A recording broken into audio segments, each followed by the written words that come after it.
Eto, may sinasabi si ano si ito si Remulla, may bago Duterte na naman. Duterte na naman, Panginoon. So, itong wantakin mo. Sila nagsabi na itong mga sundalo na ito bago pa lang. Bago lang na mga tao ni Saldico. Hindi pa nga daw sila sigurado na tao ni Saldico. Tapos, itong mga sundalo na to, meron silang mga istorya. Kompleto, pati yung pagdala daw nila ng pera kay Trillanes eh. Alam nila eh. Ako nagdala sa Antipolo. Ha? Hindi naman taga Antipolo si Trillanes. Nalaman ngayon taga Antipolo pala siya. O kita mo, accurate. Sino ba nakakaalam sa inyo? Taga Antipolo. Ako alam ko, taga Caloocan siya. Kasi sa Caloocan siya tumakbong mayor. Mantakin mo, sinabi, nagatid siya ng pera sa bahay niya sa Antipolo. May bahay pala sa Antipolo. Hindi ba? So, alam mo yon. Noong una, dinideny nila. Walang kwenta itong mga to, walang kwenta. Tapos biglang ngayon, meron na. Meron daw yung mga picture doon na ipinakita. Panahon pa daw ni Duterte. Paano nalaman? Paano nalaman panahon ni Duterte yun? Diyos ko po. May date yung picture, 2016, gano'n. At saka nung panahon ni Pangulong Duterte, walang ghost project eh. Pandemic nun. Walang ghost project. Walang pera Pilipinas. Putang ina, ano nanakawin nila? Ano ang nanakawin mo pandemya? Namimigay ka ng ayuda, ng pera sa mga tao. Yung social amelioration, SAP, di ba namimigay ka? Ilang trends yun. Nagbibigay ka pa ng libreng nagbibigay ka pa ng libreng bakuna. Nagbibigay ka pa ng libreng hospitalisasyon. Sinasubsidize mo yung mga COVID patients. So naging beneficiary pa nga yung nanay ko niyan. Kulang tayo sa hospital beds. Tuloy-tuloy ang build program nun ha. Tuloy-tuloy. Kasi kung ako si Pangulong Duterte at corrupt siya, hindi na ako gumawa ng mga build program. Tama? Hindi ako gagawa ng mga tulay, hindi ako gagawa ng mga highway, hindi ako gagawa ng mga airport. Bakit? Kasi meron akong dahilan pandemic Yung pera gagamitin dito kunyari, pero ibubulsa. Di ba? Pero hindi Nakita mo kaliwat kanan yung mga highway kahit na pandemic. Tuloy-tuloy yung trabaho. Saan nila kukunin yung pera? Ngayon, tinan mo ngayon. Nadoble na up to 6 point something trillion yung budget ng Pilipinas. Walang pandemic.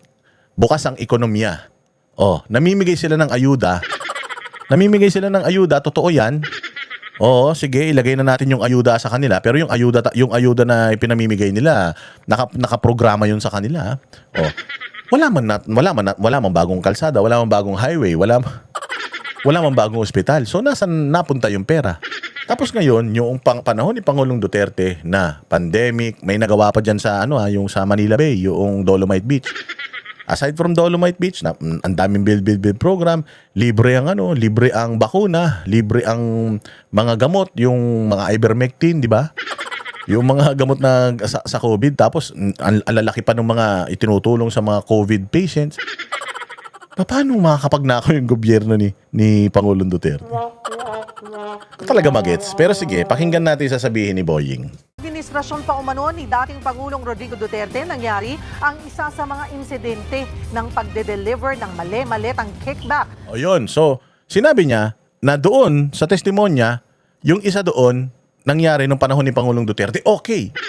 Sige, maniniwala kami sa iyo, Boying, na nung panahon ni Pangulong Duterte, ipatawag din natin si Alan Lord Velasco.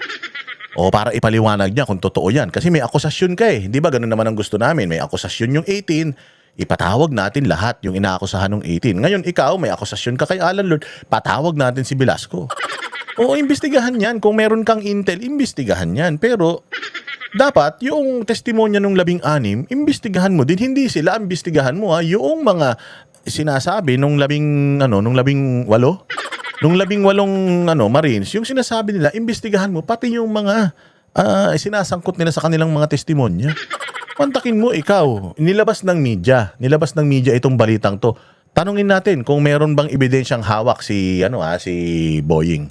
Sa isang kongresista, ayon daw yan sa hindi pinangalanang source ni Ombudsman Boying Remulla. Utangina niyan, hindi pinangalan ng source, Diyos ko po. Paano kami maniniwala sa hindi mo papangalanan na source? Paano kung si Marites yan? Paano kung si Marisol yan? Ito, may mga muka, 18 na mga sundalo, retired, dating tao o tao ni Zaldico. Naghahatid ng pera kay ganito, kay ganito, kay ganito, kay ganito. Meron pa silang sinumpaang salaysay, may mga images pa. Tapos ikaw gusto mo maniwala kami sa'yo. Tapos ayaw mong pangalanan yung source mo? Anong klaseng kagaguhan to? Sinong tarantado maniniwala nito? Pinalabas na lang na naman nila ito para may balita yung media, para may dagdag na kasiraan doon sa testimonya ng matapang yung 18 eh. Hindi nagba-back down yung 18 eh. Anak ng tinapay. Maniniwala tayo dito na meron akong intel galing sa isang source na hindi pwedeng pangalan? Di ba? Magugulat ka eh. Hindi may mapangalanan pero sinasabi yung impormasyon, eto na nga, malinaw na oh. Malinaw na yung impormasyon na ibinibigay nung 18, ang dami ng uminterview na mga media, na-interview pa ng Banateros. Consistent sila doon sa kanilang mga testimonya, consistent sila doon sa mga pinapangalanan nila. Bakit? Ito, meron siyang asset, hindi mapangalanan, gusto niyang paniwalaan, yung testimonya ng 18, ayaw nila paniwalaan. Tangin na circus. Sabi ko, si Duterte na naman. Kawawa naman yung matanda. Nandun na nga, pinadala nyo na doon. Siya lahat naman ng katarantaduhan ng Kailan may reklamo ng pagnanakaw sa Pilipinas? May reklamo ba ng pagnanakaw sa Pilipinas noong panahon ni Duterte? Wala naman. May pagnanakaw ngayon. 2025 budget, flood control, ghost projects. Ghost projects 2020. Sino ba presidente niyan? Si Bongbong. Ba't isisisi na naman natin sa mga Duterte? Anak ng tinapay naman, Boying. Ba naman yan, Boying?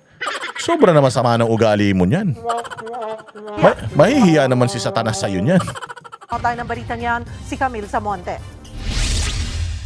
Sinusuri na ng Office of the Ombudsman ang testimonya na nakalahad sa joint affidavit ng 18 nagpakilalang dating security aide umano ni Zaldico. Laman ng kanilang affidavit ang ilang litrato. Tingnan mo, kompleto sila. Nagpunta sila dyan, humarap sila dyan, naglagay sila ng mga ID nila, pumirma sila dyan, dala nila yung sarili nila, nakikipag-cooperate sila. Ibig sabihin, ano to? Ibig sabihin talagang ready sila na tayuan yung kanilang mga testimonya. Tapos sasabihin ni Boying meron siyang asset na hindi pwedeng pangalanan. Tapos paniniwalaan kagad ng media.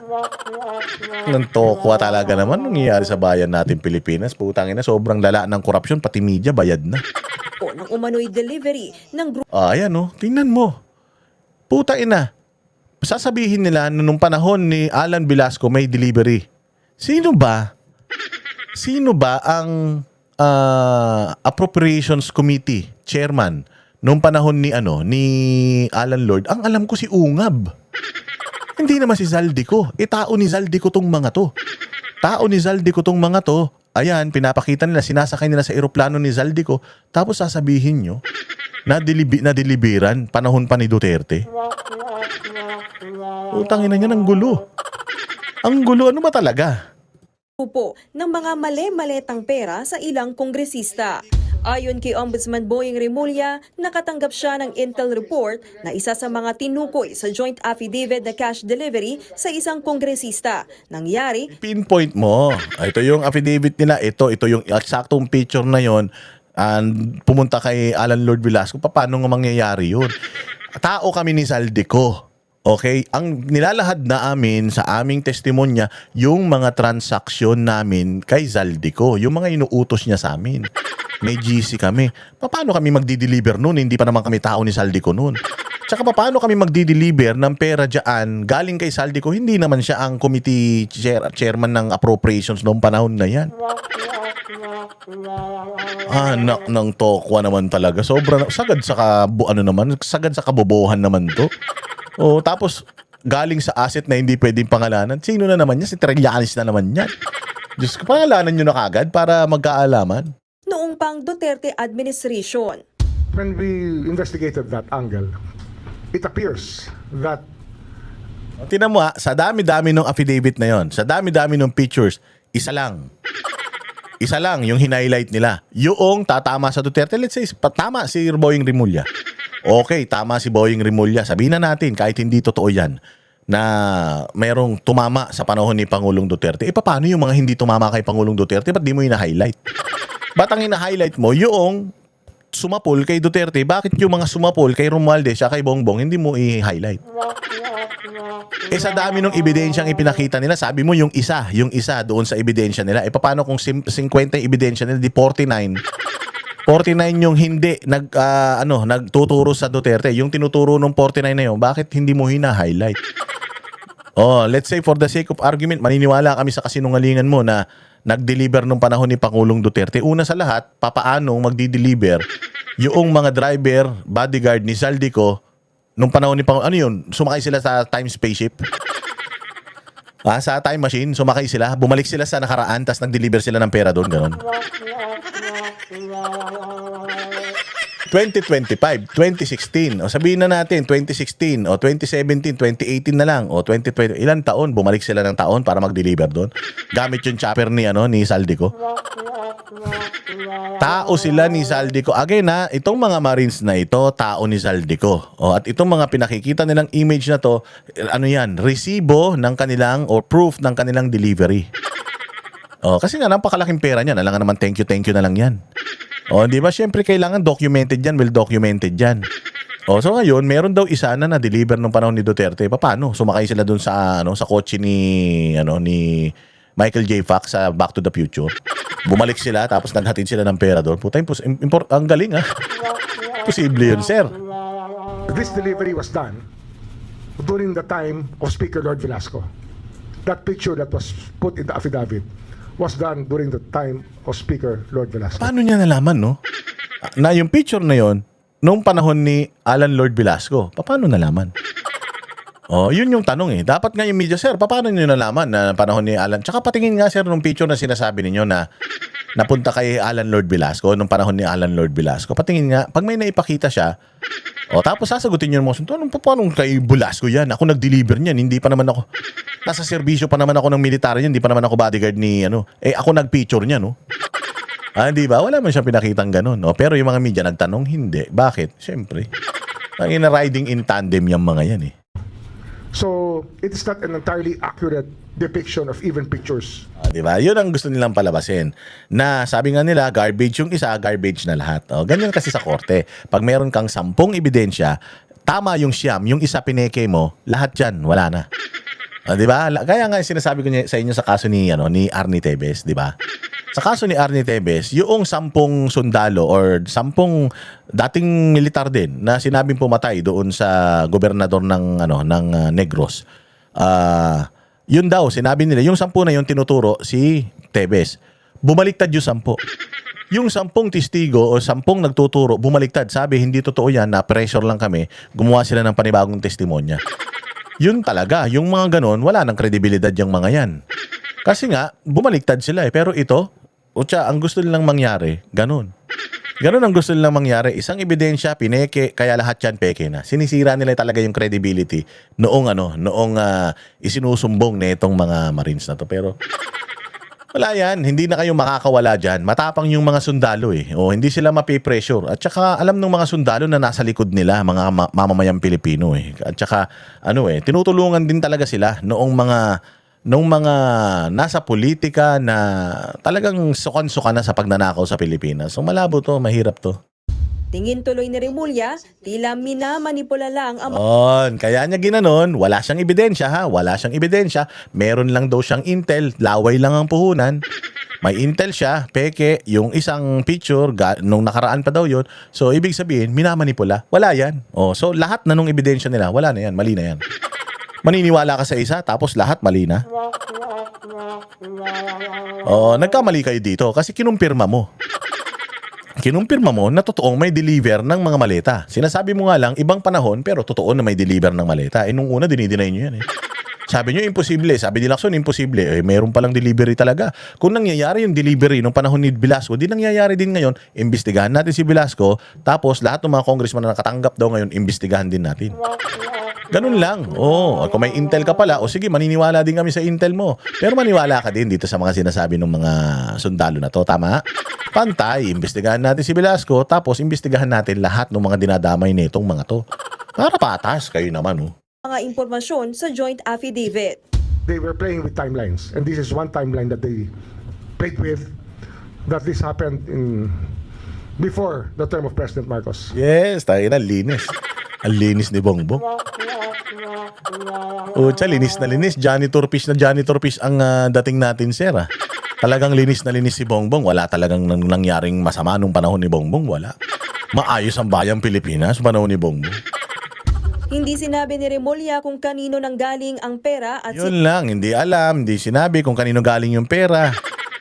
O, paano yun? Nagbigay siya ng impormasyon na kulang-kulang, samantalang itong 18 na mga Marines, kompleto detalye yung kanilang impormasyon na ibinibigay. Ayaw paniwalaan, tas gusto paniwalaan ka namin, napakasinungaling mo. Kung merong pinakasinungaling sa Pilipinas, second honor ka, first honor si Bongbong.